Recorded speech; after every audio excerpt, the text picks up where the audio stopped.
Hi అండి, welcome back to my channel Vasantha's diaries. అందరూ ఎలా ఉన్నారు? బాగున్నారా?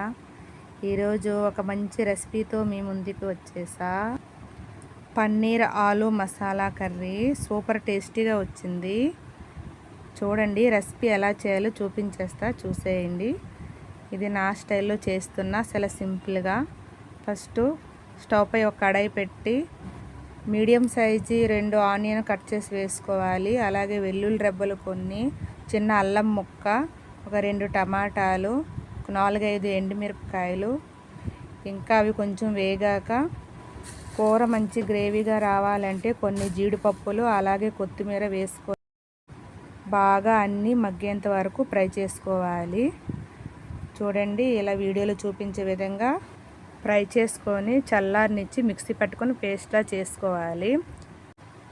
తరువాత అదే కడాయిలో కొంచెం ఆయిల్ వేసి పన్నీర్ ముక్కలను లైట్ గోల్డెన్ బ్రౌన్ కలర్ వచ్చే వరకు ఫ్రై చేసుకోవాలి. అవి ఫ్రై అయ్యాక ఒక 2 బంగాళదుంపలను చిన్న ముక్కలుగా కట్ చేసుకొని అవి కూడా వేసి బాగా కొంచెం గోల్డెన్ కలర్ వచ్చే వరకు ఫ్రై చేసుకోవాలి. ఆ నూనెలోనే ఆ బంగాళదుంపలు అన్నీ మగ్గిపోతాయి. అవి కూడా తీసేసి ఇంకొంచెం ఆయిల్ వేసుకొని అదే కడాయిలో దాల్చిని, ఇలాచి, అలాగే బిర్యానీ ఆకు, కరివేపాకు వేసి వేగాక మనం ముందుగా రెడీ చేసుకున్న పేస్ట్ ఉంది కదా, ఆ పేస్ట్ని వేసుకొని బాగా ఫ్రై చేసుకోవాలి.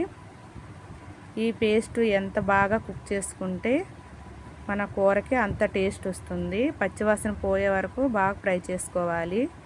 నూనె పైకి తేలే వరకు ఫ్రై చేసుకోవాలి. ఒక 5 మినిట్స్ హై ఫ్లేమ్లో పెట్టి ఫ్రై చేసుకున్నాక ఆ మిక్సీ జార్లో కొన్ని వాటర్ వేసి కలిపి ఆ వాటర్ కూడా వేసుకోవాలి. వేసుకొని మూత పెట్టి ఒక 10 మినిట్స్ కుక్ చేసుకోవాలి, నూనె పైకి తేలే వరకు. చూడండి, బాగా కుక్ అయింది. ఇప్పుడు ఈ గ్రేవీలో టేస్ట్కి సరిపడే ఉప్పు, పసుపు, అలాగే కొంచెం కారం వేసుకోవాలి. ఎండుమిరపకాయలు వేసాం కదా.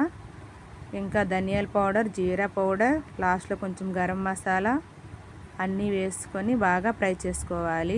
మసాలా మొత్తం కుక్ అయ్యేలా మూత పెట్టి ఒక 5 మినిట్స్ మగ్గనిస్తే మసాలా మొత్తం కుక్ అయిపోతుంది. చూడండి, ఇలా కుక్ అయ్యాక ఇప్పుడు మనం ఫస్ట్ ఫ్రై చేసుకున్న పన్నీర్ ముక్కలు, బంగాళదుంప ముక్కలను వేసుకొని ఆ మసాలా గ్రేవీ అంతా ముక్కలకు బాగా పట్టేలా కలుపుకోవాలి. ఈ పన్నీర్ కూర అంటే మా పిల్లలకి చాలా ఇష్టం. ఈ కర్రీ చపాతీతో కానీ రైస్తో కానీ సూపర్ టేస్టీగా ఉంటుంది. ఇలా బాగా వేయించుకున్నాక ఇప్పుడు గ్రేవీకి సరిపడే వాటర్ను యాడ్ చేసుకోవాలి. ఈ పన్నీర్ కూర అంటే మీకు ఇష్టమేనా? నాకైతే పన్నీర్ అసలు ఇష్టం ఉండదు. పిల్లల కోసమనే వండుతున్నా. వాళ్ళ కోసం అని వండి అలాగే నేను కూడా కొంచెం తినేస్తాం. ఇప్పుడు వాటర్ వేసాక మూత పెట్టి ఒక 5 మినిట్స్ కుక్ చేసుకోవాలి. కుక్ అయ్యాక లాస్ట్లో కొంచెం కస్తూరి మేతి వేసుకుంటే టేస్ట్ బాగుంటుంది. చాలా తక్కువ వేసుకోవాలి, లేదంటే చేదు వచ్చేస్తుంది. సాల్ట్ సరిపోలేదు, నేను కొంచెం వేసుకున్నాను టేస్ట్ చూసి. చూడండి, కర్రీ రెడీ అయిపోయింది ఆల్మోస్ట్. ఇంకా కొంచెం గ్రేవీ దగ్గర పడే వరకు కుక్ చేసుకోవాలి. ఇంకొక 5 మినిట్స్ చేసుకుంటే రెడీ అయిపోతుంది.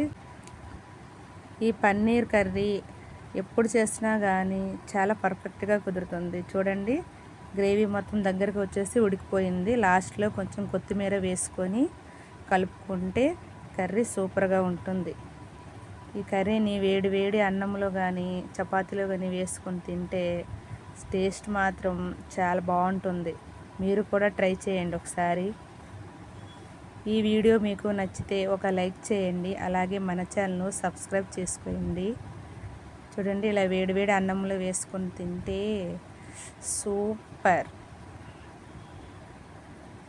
మా పిల్లలైతే ఫుల్గా తినేశారు. ఇక ఉంటా, బాయ్ బాయ్.